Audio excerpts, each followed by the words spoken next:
Sitting down on the hospital chair is harder than giving birth and being pregnant. My wife is pregnant and she is in hospital now being monitored for any problems.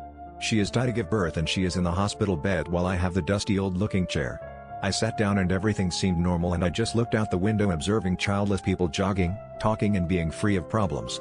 The doctors and nurses are coming in and out of the room until it was just me and my pregnant wife. It's been a big change with her being pregnant and with the baby due to being born. I can only wonder what that will be like.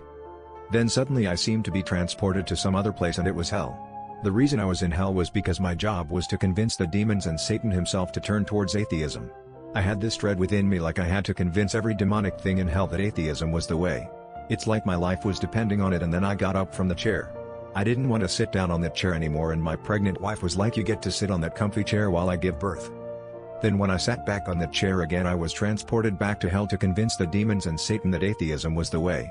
They weren't convinced at all and I tried giving my best argument but it wasn't going through their heads at all.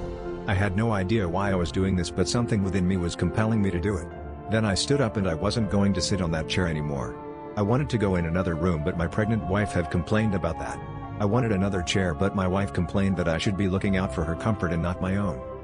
I sat down on that chair and I found myself giving a speech about atheism to all of the demons and even Satan himself.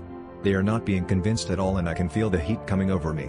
I then get up from chair and my wife now has the baby in her arms. I didn't realize she gave birth and I must have missed it. I told her I can sit down on that chair and that I need another one. She told me that I am being a child and that she has done more.